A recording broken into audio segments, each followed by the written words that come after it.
سلام، رمضانی هستم، کارشناس فنی محصولات شرکت داتیس. در خدمتتونم با معرفی و آموزش توستر 811 داتیس.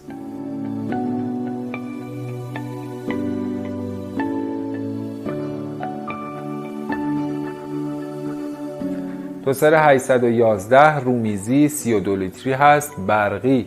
در قسمت ولوم‌های دستگاه 3 عدد ولوم هست که ولوم بالا ولوم تایمر دستگاهه که به دو صورت عمل میکنه. مخالف جهت عقربه‌های ساعت روی حالت دستی میره، یعنی زمانی که غذاتون پخته شد خودتون باید فرتون رو خاموش کنید، غذا رو بردارید، یا اینکه برای پخت غذا از 20 دقیقه تا 120 دقیقه بهش زمان بدید.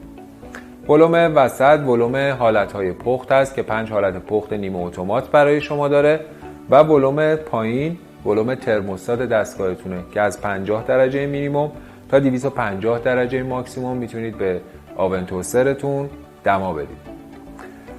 جنس دستگیره استفاده شده در این آون توستر آلومینیوم آنودایز شده، در به صورت دوجداره طراحی شده.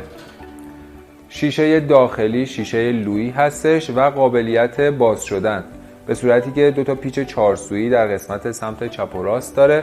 این پیچ‌های 4 سویی که باز بشه شیشه داخلیتون رو میتونید به راحتی بردارید، نظافت کنید و سر جای خودش قرار بدید.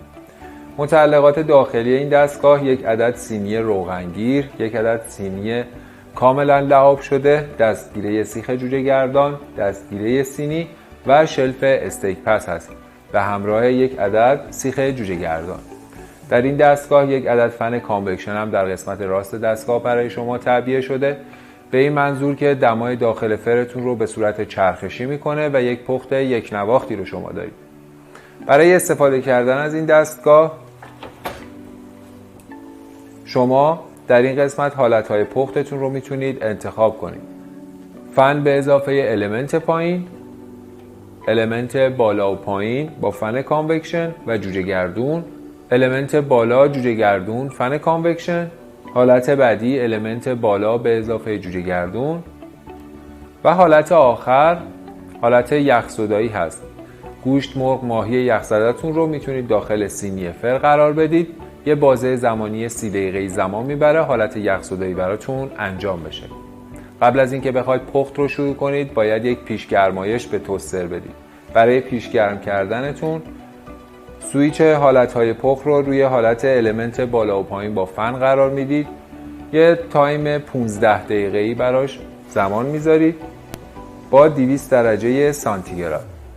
بعد از اینکه دمای فرتون به 200 رسید میتونید حالت پخت جدید بسته به طبق غذاتون رو انتخاب کنید، تایم پخت رو وارد کنید و درجه سانتیگراد رو بزنید. به عنوان مثال من حالت المنت بالا با جوجه گردون رو انتخاب میکنم، 40 دقیقه زمان رو انتخاب میکنم و 180 درجه سانتیگراد.